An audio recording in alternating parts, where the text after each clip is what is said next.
Welcome to Growth Monday. I'm very excited about today's show, and I'm even more excited about my guest today. I have Miss Darine BenAmara. Welcome to the show. Hello, everyone, and thank you, Rollis, for having me on your show today. It's an absolute pleasure. And, I wanted to talk about how we can implement powerful branding strategies, whether it's for our personal brand, whether it's in a business environment, whether it's in a situation where we're trying to grow our business, or if we're just trying to grow in our own career, right? Get more visibility. I wanted to talk about that, and that's when I thought about you because you're an excellent person to talk about that. That's like I say, personal branding and professional branding. That is your jam. Yes, it is my jam indeed. Thank you for noticing it, Rollis. I like to say that I practice what I preach. So here you go. Excellent. I love it. I love it. 1 second. So we have folks that are just now chiming in. Let us know where you are coming in from, what city, what state, what country. I'm gonna pull up the chat right now, and let's see what we got here. We've got it's just not so the chats are just not coming. I'm gonna give them a second just to get going. Oh, Maria de los Angeles Martinez Rodriguez. Hello, a pleasure to listen to you both. Hola. Definitely good to have you. Thank you for being here today. And let me know if the sound is okay. I'm trying something a little bit different today.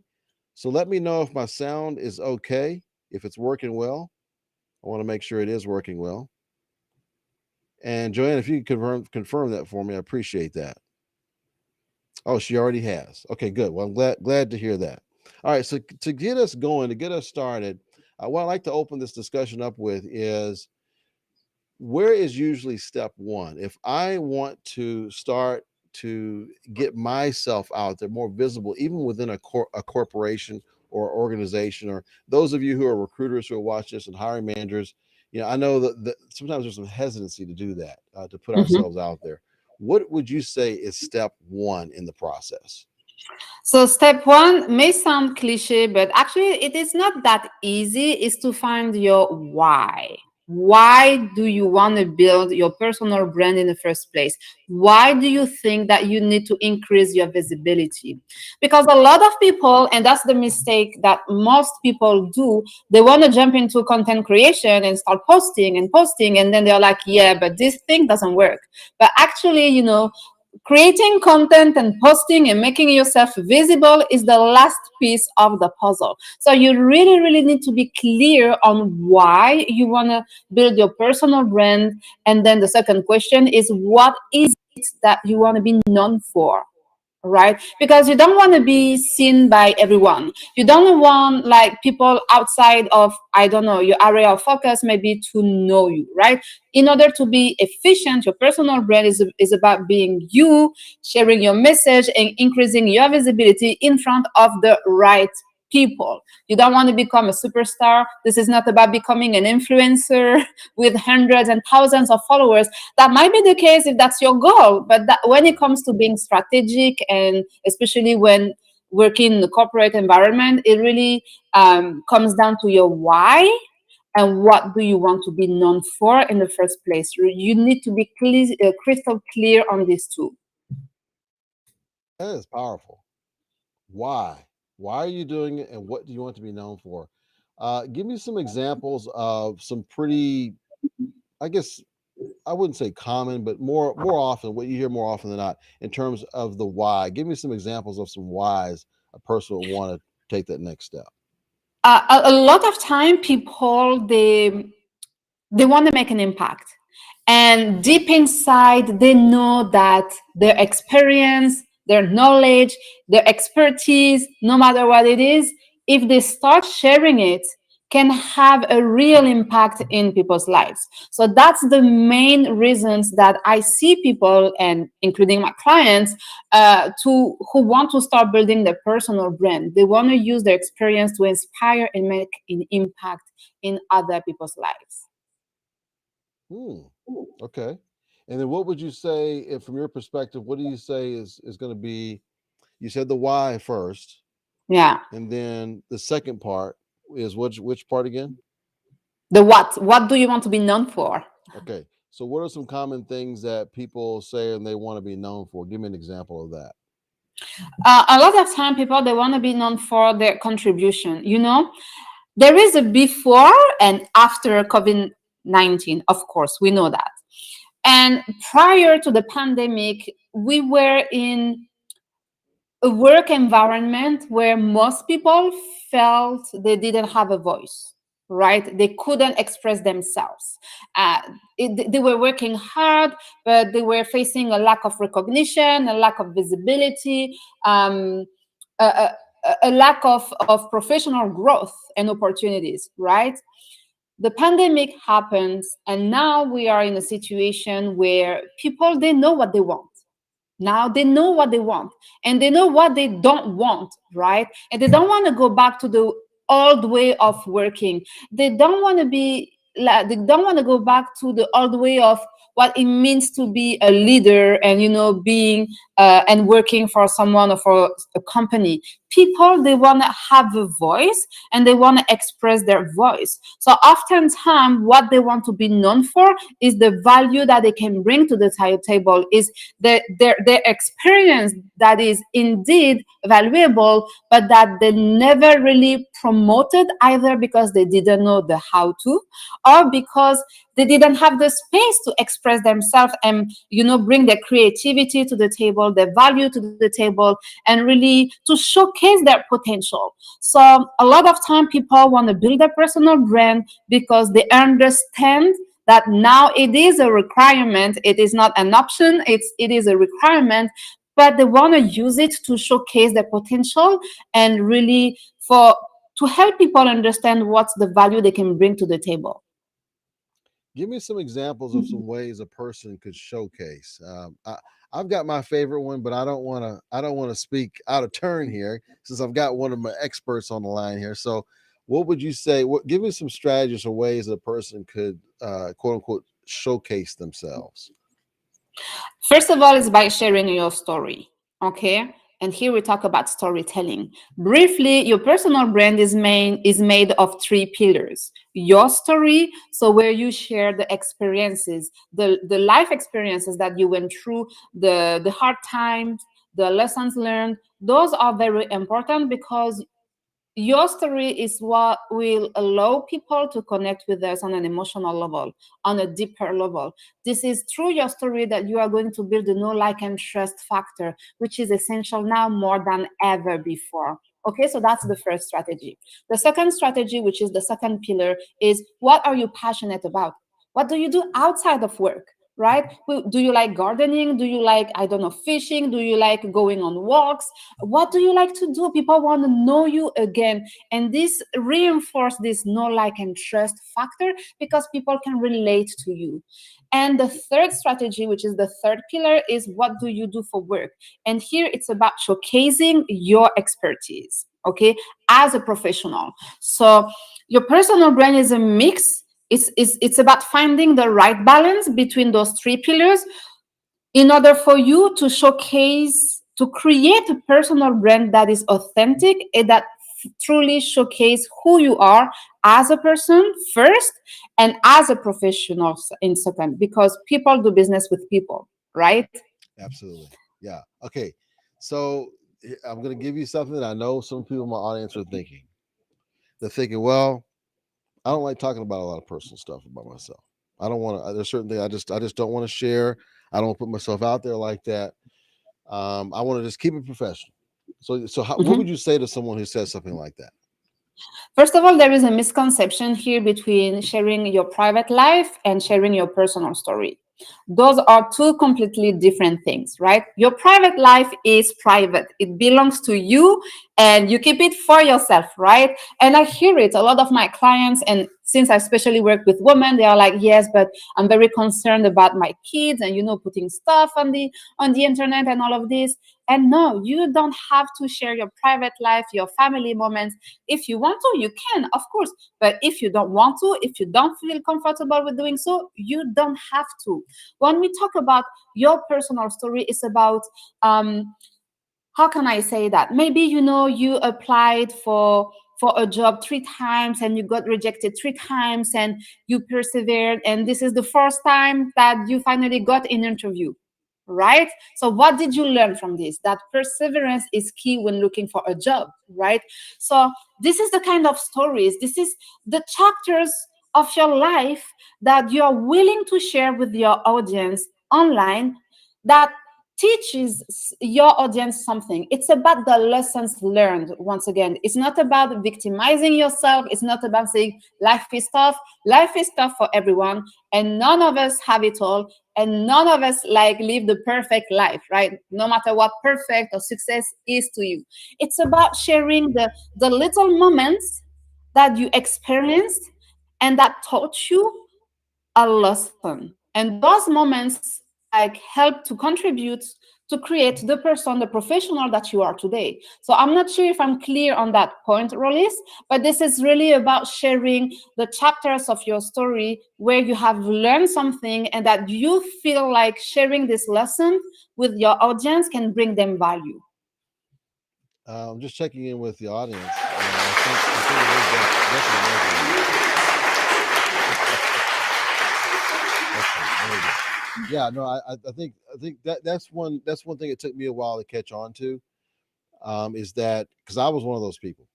I don't want to talk about my personal life, but I like the way You you don't have said to. basically you kind of put them in two categories. You got your private life that belongs to you, and then you have those pieces that you pick out that you are willing to share that could be of value to someone else. So I love that. I love the way you encapsulated that. I'm going to check in with the comments and see what they think as well. By the way, Charlene says she's in. She says hello. She says, I love your response, Doreen. So she loved it. Thank you. Yeah, It's absolutely. simple, right? Like it doesn't have to be complicated. It can be quite simple.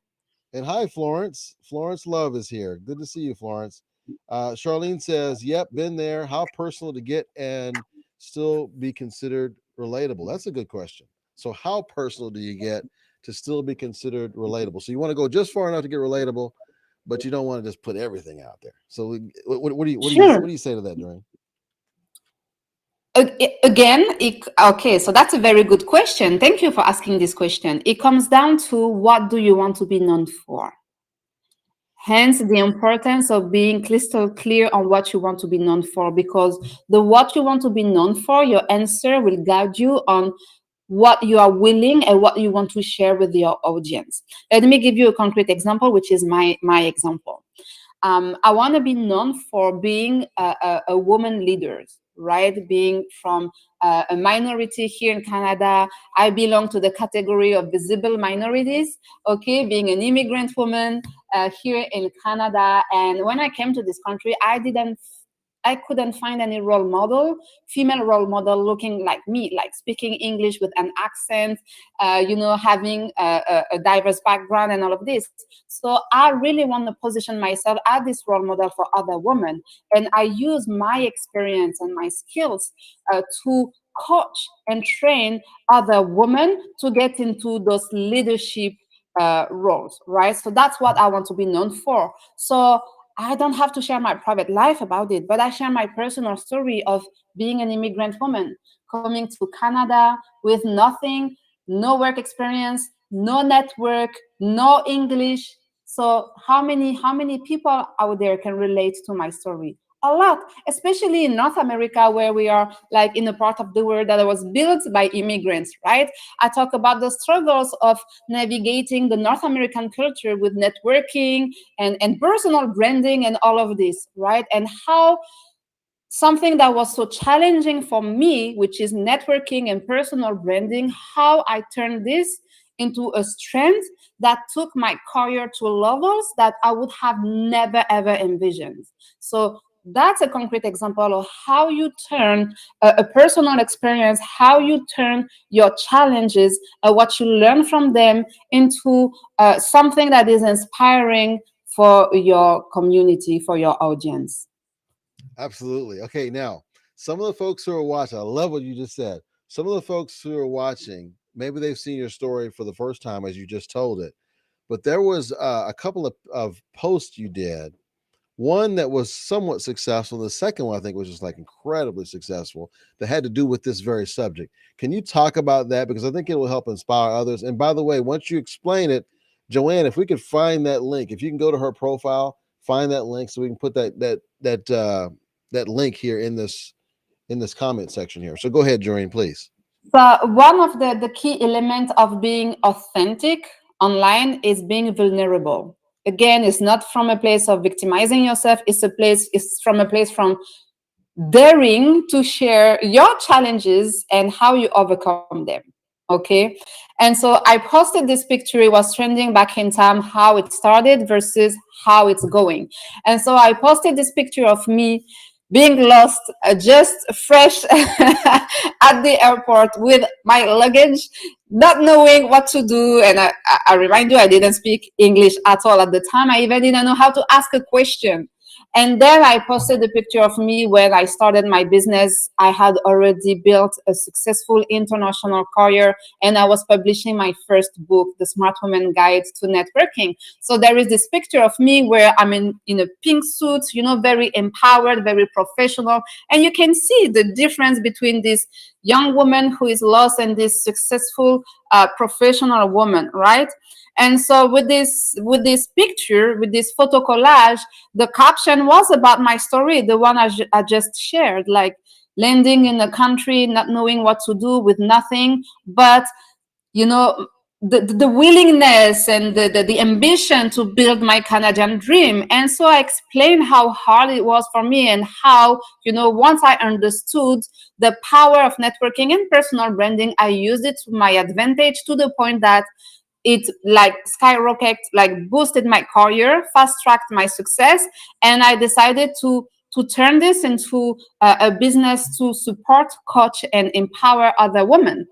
And so this post indeed went viral with more than, I believe, 4.5 million views, around that Wow. number.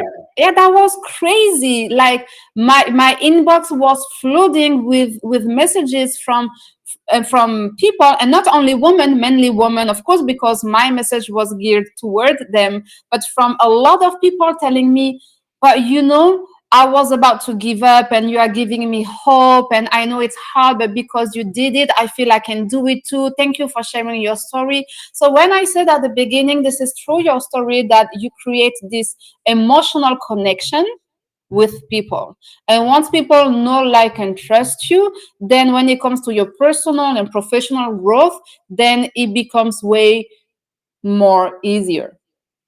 Yes, love it. Oh, and oh, look, Joanne's art. She's so fast. She already has that link ready. So if you're watching it now, if you're watching the replay, whatever, bookmark that. Take a look at that after this broadcast, so you'll see what we're talking about firsthand. 4.5 million views. Incredible post.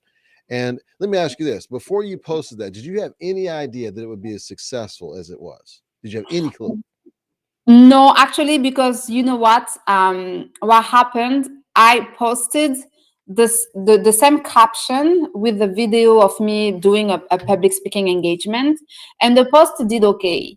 And a couple of weeks later, I was like, you know what? I do believe this post like deserves to have more views, because I knew the impact of it. So I just changed the visual, which is was the photo collage, and I reposted it. And actually, I went to bed. I just posted it. It was 10 p.m. and I went to bed. And it's only the following morning that I realized how crazy like it was. And for a full week, that was just crazy. And for that full week, I even didn't post any other post because this one was going viral. Wow. Okay, I'm checking it out now to make sure we got it. So, is it the one? Let's see. She's got two she posted here. One of them. Okay, I think it's a different one actually, Joanne. So maybe we can go back to her featured post possibly, and let's see if we can find that one because it's been a little bit ago that you actually posted that one, but I Oh, definitely want to make wow. It sure we get that was, in. I think it was back in February, maybe. Okay.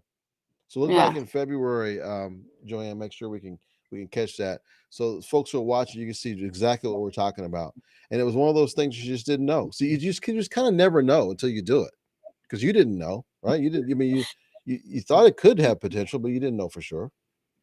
Oh, no, I didn't know. And that's the thing, a lot of people like presume that, okay, people won't be interested, or, what they will talk about it, who who would read their story. But that's the thing, you don't know.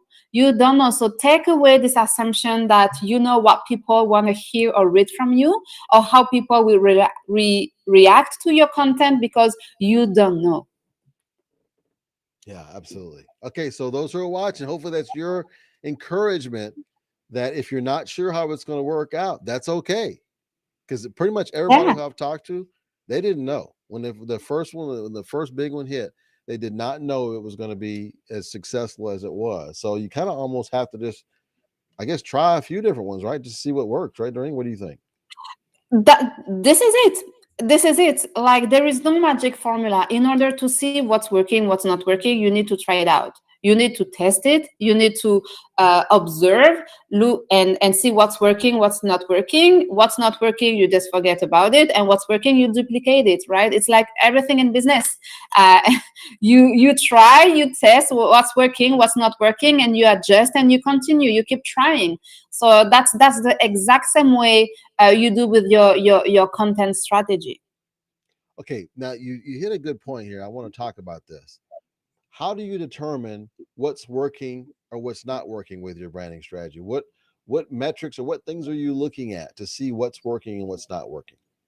So it's really, really the engagement, right? So people will say the likes. So on LinkedIn, yes and no, but yes, why not? But it's more in the comments. I would say, what are the conversations that your posts are starting? Because you want to start a conversation. Even when you build your personal brand, being on a professional social platform like LinkedIn, it's really about the social aspect of it. It's about starting conversations. So what does your content inspire people? Like, do people like relate to your story? Do they thank you? Do they engage in a deeper level, like in a deeper conversation? So those are the things that you want to pay attention to, beyond the what we call the vanity metrics. So some people, we argue, they do matter, others that they don't matter. I would say yes, but what's most important is really to see what are the conversations and the reaction that your post is creating among your community members. Okay, so I've got a picture. I got it. I'm gonna get up on the screen. This was the picture, and I'm gonna make it where you can hopefully you can see it too. During 1 second here. Let me know if you can see that. Can you see that right there? Yes, I can see that. That's the picture you were talking about, right? Yes, that's correct. Yeah. So that folks got over 620 likes, 625 likes to be exact, and like you said, 4.5 million views just from that one post. Now, let me ask you this: when you had that post, when it happened, what is it that you what how did you use that post to kind of leverage you the rest of the way? I noticed you said you did a business change. Is that right? And that's when you say you're going to go more this direction. Tell me about what else did you do to kind of capitalize on it. So the folks in our audience, once they have a successful post, what they should do next. They really should use the platform to develop their leadership status, because the number of people who follow you actually is really, so from the outside, I'm not talking from the inside, but from the outside, it's really about, okay, this person is a trusted voice, right? Because there is a lot of people listening to her, there is a lot of people engaging with her. So this is really about building your leadership status. So the more people know the impact that you can have, the better. So then when it comes to looking for a job, or looking to recruit people, or looking to grow your business, you have this, that is this baseline of your leadership status that is already set up. Like it. Okay, very good. Like that. Okay, now let me go to the comments here. We've had quite a few comments that have come in. Charlene says, so many insights being shared. She's loving it. Maria says, you have done it great, Doreen. And she was giving you some hand claps there. Thank Wonderful. you. And let's see. She said, "Oh, she says, amazing, Doreen. You're giving me, I think she said master class, I believe, which is cool." Florence says part-time marketing consultant and freelance brand ambassador influencer. That's what Florence wants to be known for. She wants to be known for a part-time marketing consultant and freelance brand ambassador influencer. What advice would you give to? I know you. Oh, normally you would consult with somebody, but just some general advice would you give if that was what Um, she wants to be known for? it's so, and I understand we are all multi-passionate, multi-talented, and all of us now we do a couple of things at the same time. But it's better when you get started to narrow down to one thing, and once you are well known for that one thing, once you have established yourself as a trusted voice, then you can expand and start communicate about the other stuff that you do. But really the key, because the thing is, if you start communicating and that you have then established yourself as a trusted voice in your industry, if you get started by communicating about this and that and this and that, people will get confused about, okay, what should I go to her for? Okay, what do I know her for? Right?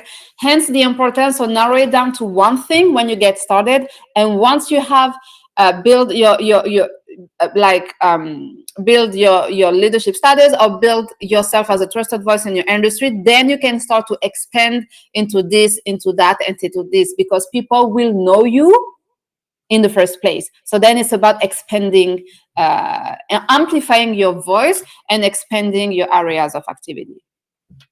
That's I like that, and it's hard to do because a lot of us Yeah. we don't want to paint ourselves in a corner. We don't want to pigeonhole ourselves. I've heard those different expressions. By the way, Florence has already answered back and says she's my passion is brand ambassador. So that's the main thing. She says, and then Maria says how it impacts on your community. So, but yeah, a lot of folks are saying, I know that if they're watching this, they're saying, well, I don't want to pigeonhole myself. I don't want Yeah. to, limit myself. What do you say to that? That's the thing. You don't want to box yourself in. That's why it's important to remember the three pillars I mentioned at the beginning when building your personal brand. It's important to talk about who you are as a person, what you do for a living, which is your profession, and what's your story. Because we understand like who you are as a whole and not only as your job title, because you're much more than your job title. So when you build your personal brand around those three pillars, people understand who you are as a person and as a professional. Then when it comes to doing business, okay, when it comes to doing business, it's really about narrowing down to one thing, and then you can expand. Another example here to make it easier. I'm well known for personal branding and for women's leadership. Okay, this is my gem. This is what I'm passionate about. But I don't, I mean, for now, because this is what I want to be known for, and this is what I'm building my leadership status upon, right? It's really women's leadership through personal branding, networking strategy, and all of this. But I don't do that only. Like I have a product-based business based in West Africa when I'm recruiting women, I'm training women leaders over there. I'm doing a lot of things on the side that I don't communicate about now because I want to establish myself as a trusted voice in women's leaderships. So now when it will come the time, when I feel that the time has come for me to communicate about my other activities, right? It will make sense. Like, oh, okay, so she's running a business in West Africa, empowering women. Oh, yeah, she's doing this in this country, doing like with women, because there is this consistency in what I do and what I'm passionate about. So first, you know me, who I am personally and professionally, what I'm building my personal brand and leadership studies about. And then when I feel ready, I will expand and start communicate about my other activities, but it will make sense. That's very good. I think that resonates with the audience too. I just want to double check on that. Yeah, absolutely. So yeah, I agree 100%.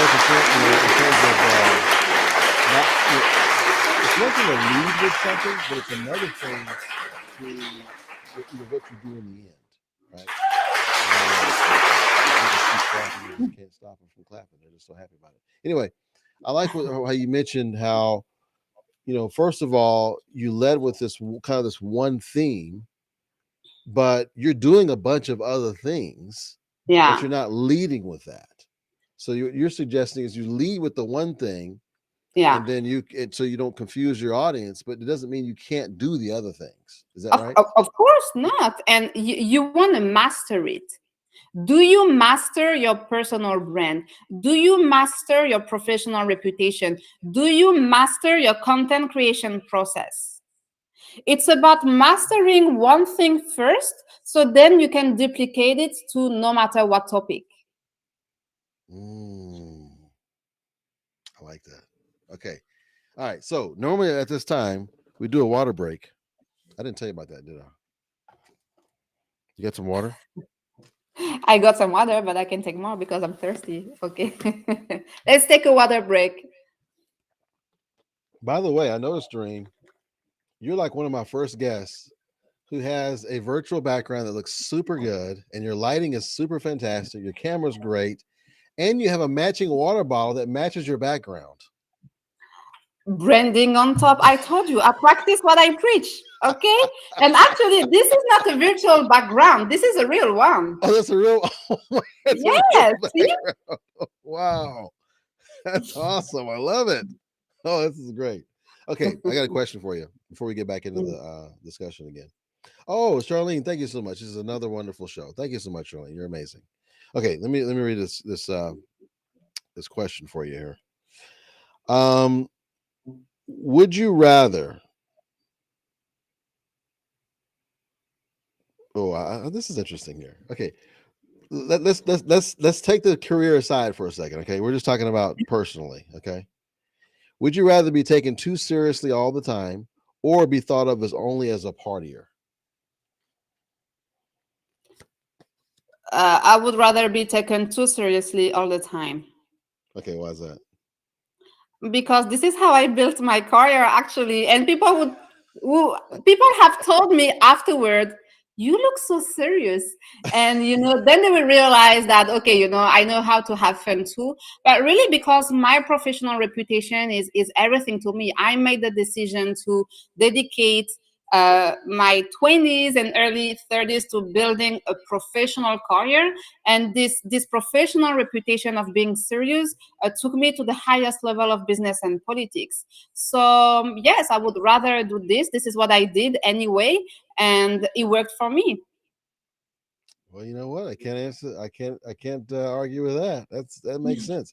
Maria says, "Wow, loves that you are more than one title. You are showing up. Absolutely agree." So she appreciates that. And Maria says she agrees with Charlene. It's a great show. So thank you for helping me make a great show today, Doreen. It wouldn't have been a great show Thanks without to you. you. You are a great Okay. host. Thank you. I have another question for you. Okay. Would Okay. you rather would you rather be too naive or too cynical if you had to choose? It goes in the comments. I want you to answer the comments as well, please. I want to know what you guys think also, even if you're watching um the replay. I would rather be too naive Okay, why is that? because I used to be too naive. Like again, this is really from personal and real life experience. I used to be very naive, but I have learned so much from it, and it has contributed to making the leader that I am today. So yes, I think being naive, it's tough when like it happens, but then you learn so much from it, and like yeah, I would rather be naive again and Okay. trust that people are kind and beautiful, and and that life is beautiful, and life is beautiful without being naive, right? It's just like it depends what angle you decide to look at things from. Yeah, absolutely. Okay. So getting back into our marketing discussion, our branding discussion rather.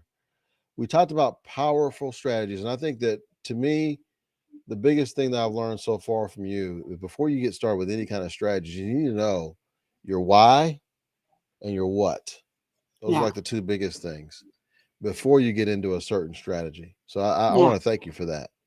But Yeah. how can we go to that next step of making it a powerful strategy? What would you say that the powerful strategy is after you figure out your why and your what. It is it to start doing, start showing up. Like you gotta show up. It will be hard to build the know, like, and trust factor if you don't show up. And always ensure that you provide value. That's very important. In everything that I do, I always have my audience. I have you in mind, and I'm like, okay, I want to talk about this today, but what is it really bringing to my audience? What value am I giving? Am I offering them? How my words can impact their day to day, because I want to ensure that when people read my words, they either like feel inspired, or like, they will question things, or they will start thinking about things. So it's really about showing up, but genuinely. Like, again, there is no magic formula, there is strategy, but you need to show up, and you need to be genuine in the same way you would do it in real life. The way you build you build up your voice and become a trusted voice online, and especially on LinkedIn, is through creating genuine content. It doesn't have to be Shakespeare, it can be very simple, and the simple it is, the better. But just like, keep in mind your audience and your network, and what reading your words can create for them. There's two things I want to ask as a follow up. I love that. One of the follow ups is when you say just show up, one of the questions I get quite often is how often do I post or ping to my network? And then the second thing that I got from it, I just want to make sure I understand this, is that you're intentional as to how you want your audience to feel or to think after they see your post. You're intentional about what you want them to feel or think. So let's start with the first one. How often should we do it? And then I want to verify if I had you right about the second part. Ideally, the more often you post, the better. So let's say if you can post 7 times a day, seven times a week, sorry. Yes, that would be great, because the game of all of it is to stay on top of people's minds. Let's be real here for a second. The goal of it is really to stay on top of people's mind, right? So in order to stay on top of people's mind in a world where we are like drowned with information coming from all over, you want to remain consistent and relevant, and again, on top of people's minds. So the more you can post at least once a day, the better. Now I understand that it's not everyone who can do it or who want to do it. So, like, pick up a schedule, like fix yourself a schedule where you say, okay, I will post, for example, 3 times a week. Okay, let's say Tuesday, Wednesday, Thursday, for example. Stick to that schedule. So you create, first of all, you start building a momentum, but you create that expectation within your audience that, okay, it's Tuesday, I should see a post from Rollis. It's Wednesday, I should see a post Hmm. from Rollis, and the same on Thursday, right? So it's really about being consistent with your schedule. And then if you feel like once you have been posting 3 times a week and that you feel very comfortable about it, remember, it's about mastering the process. So once you feel very comfortable about posting 3 times a week, then you can decide to post 4 times a week, and you can increase slowly but surely the number of posts that you share on your platform, and you keep building and you maintain your momentum. I like that. So okay, so you actually at the very beginning you almost said 7 times a day. So would you definitely say that 7 times a day is too much? Uh, so Gary V would say no, go for it. For those of you who know Gary V, who is a mega social media influencer and who has a team of 100 people creating content for him. Okay, so he can post 7 times, 20 times a day. That's not a big deal for him. But realistically, I think posting twice, like, it depends on what you want to achieve again, right? Hmm. What do you want to achieve?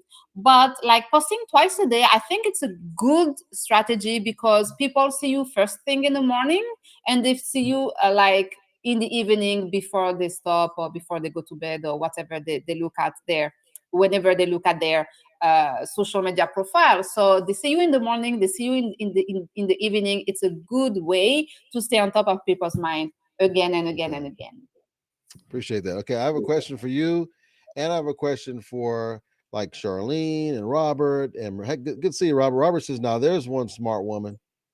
Hey, Yeah, Robert, I know how he are you wasn't talking doing? about me. Uh-uh. And Joanne, all of you who are on right now, and those of you who haven't commented yet, I want to hear from you too. Okay. Would you rather have a vending machine that dispensed any food you wanted whenever you wanted it, or a machine that could teleport you anywhere you wanted to go? No, I want to travel.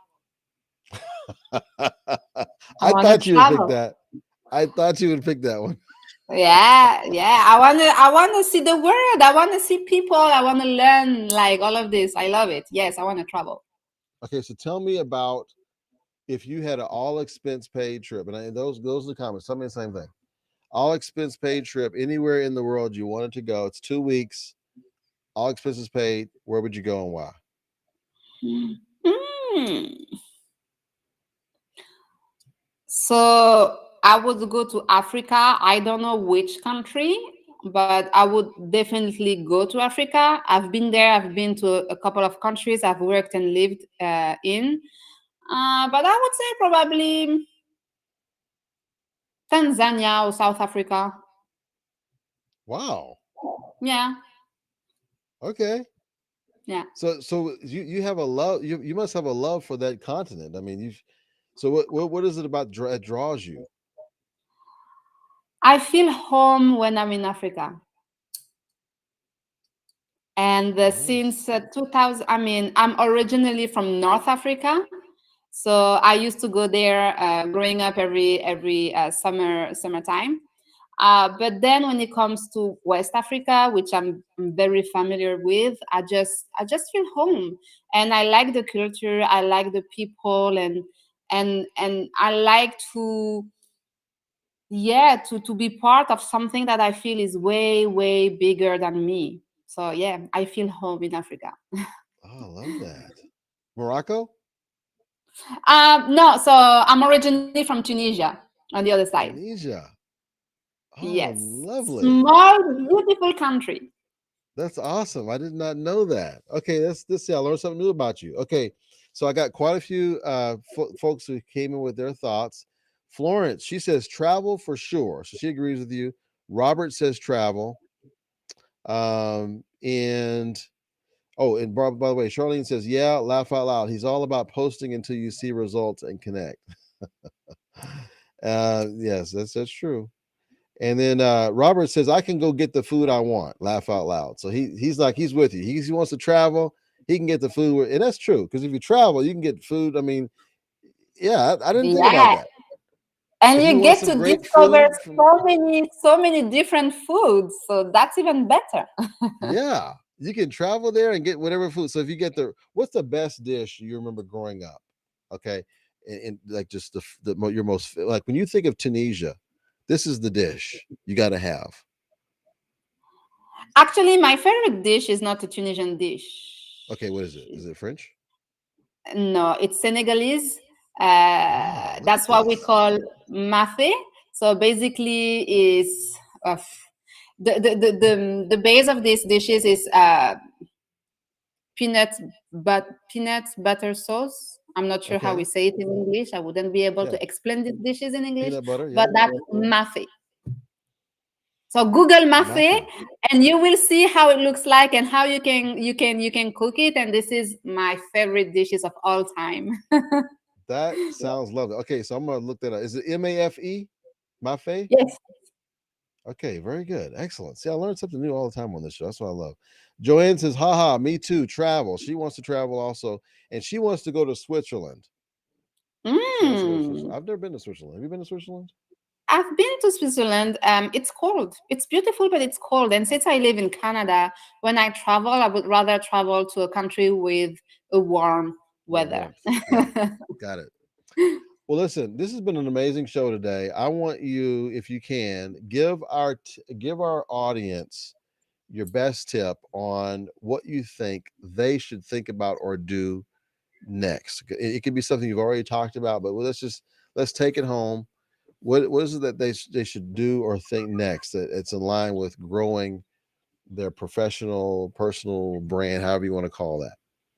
Building a personal brand is a requirement. Okay, it's not optional. And the longer you wait, the harder it's gonna be, because building your personal brand, aka your professional reputation, is a long-term goal. Okay, and that's a process that is dynamic. That's not something that is engraved. Like you evolve and your personal brand evolves with you. So start now. Start today. If you don't know where to get started, like ask yourself those two questions: why do I want to build my personal brand, and what do I want to be known for? And once you figure it out, start thinking about the chapters, as I said, of your life that are in related to the what you want to be known for, that you can start sharing with your audience. And you would be surprised to see, and I see it with all my clients, 100% of them, when they got to post their first post or first video, they are like so stressed about it. And when they see the results and the engagement coming from their community, they're just like blown away. So go for it. Love it. Love it. Florence said she enjoyed the show. So thank you for that. And then Charlene said, facts. She says, give me warmth anytime. She agreed with you about the warmth. I like the warmth too. In fact, one of my favorite spots in the world is where my wife is from, is in Jamaica. So it's quite warm there. So I love it. Oh, it's beautiful there. I lived there too, and I loved it. Oh, that's right. That's right. You did tell me Yeah, that. You were I like in used to work there. Kingston, I right? used to work there. Yeah, I was based in Kingston, halfway Yeah. tree, Wagwan. Well, go on, man. Yeah, man. Love it. Okay. So yeah, definitely glad to have it. So what should folks do next if they want to connect with you? Should they go to your LinkedIn profile? Should they go to your Yes. website? Where do you want them to go? Yes, come to my LinkedIn profile, send me a DM. I answer all my DM, or you can visit my website, thesmartwmn.com, for all the things that I can provide you. So I work with private clients, and I also provide training for corporations. And I did a session with you, and I tell you, I really enjoyed, how you did that. I appreciate your style. So I would recommend folks to give you a Thank shot you. and get a chance to get coached by you. So keep up the great work. Thank you very much, Darine, for being on the show. Thank And you. we'll say bye to everyone. Bye, everyone. Bye bye, everyone. Okay, 1 second here, and then we'll cut it. Let me know when is best, Joanne. Everybody seemed to enjoy the show today. And while she's doing that, I'm gonna get me a little more water here. Are we still live? Yes, and we got someone who just Okay. said, "Oh, Florence Love, she's clapping." Clap back at you, Florence. What sometime we'll do is we'll trim it at the end. Okay, we're good now. Okay, let me go ahead and stop it now. Oh, I lost my mouse. Where did my mouse go?